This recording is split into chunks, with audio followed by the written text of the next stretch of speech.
घने जंगल के बीच एक पुराने दरख्त की ऊंची शाख पर एक शानदार शहद का छत्ता बना हुआ था। यह छत्ता आम छत्ता नहीं था, बल्कि मक्खियों की सल्तनत था। हर मक्खी का एक काम था। कोई सिपाही थी, कोई काम करने वाली, कोई शहद जमा करने वाली और कोई नए बच्चे संभालने वाली।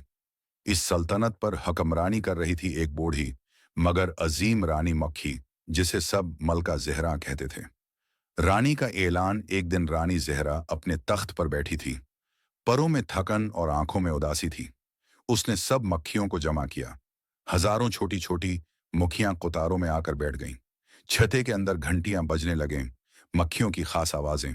फिर रानी ने धीमी आवाज में कहा, मेरे अजीजू, मैंने बरसों इस सल्तनत की हिफाजत की, शहद जमा किया और दुश्मनों से लड़ाई लड़ी।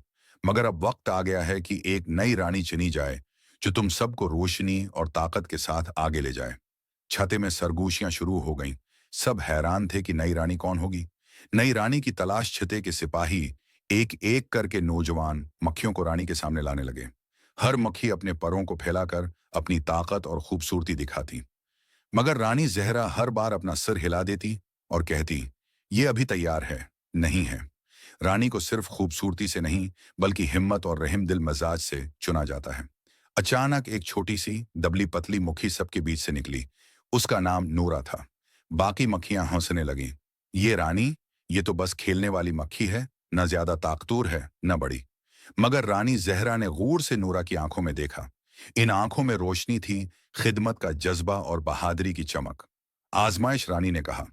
नूरा को एक आजमाइश दी जाएगी। अगर ये कामयाब हुई तो ये नई रानी होगी। आजमाइश ये थी कि जंगल के दूसरी तरफ एक खतरनाक वादी में नायाब फूल खुला था। इस फूल के रस से ही रानी के लिए ताज बनाया जा सकता था। मगर इस जगह पर दुश्मन भनोरे और जहरीली ततलियां रहती थीं। नूरा कांप गई, मगर दिल में कहा, अगर ये मेरी सल्तनत है तो मुझे अपनी जान पर खेल कर भी उसके लिए कुछ करना होगा। बहादुरी का सफर नूरा उड़ती उड़ती घने दरख्तों तेज हुआ और बारिश में से गुजरी। उसने रास्ते में एक छोटी चिवंटी को पानी में डूबने से बचाया, एक ततली के पर सीधे गए और एक गरे हुए परंदे के बच्चे को घुंसले तक पहुंचाया। वो जानती थी कि रानी सिर्फ ताकत से नहीं, बल्कि दूसरों की मदद करने से बनती है। आखिरकार वो इस नायाब फूल तक पहुंची। दुश्मन भनौरे ने उस पर हमला किया, मगर नूरा ने होशियारी से उसके वार को चकमा दिया और फूल से रस लेकर छते की तरफ वापस उड़ गई। नई रानी का ताज छत्ते में सब बेचैनी से इंतजार कर रहे थे। अचानक रोशनी की किरण के साथ नूरा वापस आई। उसके पर्रों पर चमक थी और साथ में उसके पास वो नायाब फूल का रस था। मक्खियां खुशी से गुनगुनाने लगीं। नूरा, नूरा, हमारी नई रानी।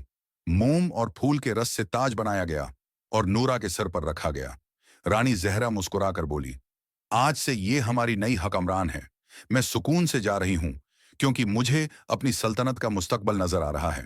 इंजाम यूं नूरा नई रानी बनी, मगर उसने सबको याद दिलाया कि ताकत सबके दिल जीतने में है, न कि सिर्फ हुकूमत करने में। उसकी क़ियादत में छता पहले से ज्यादा खुशहाल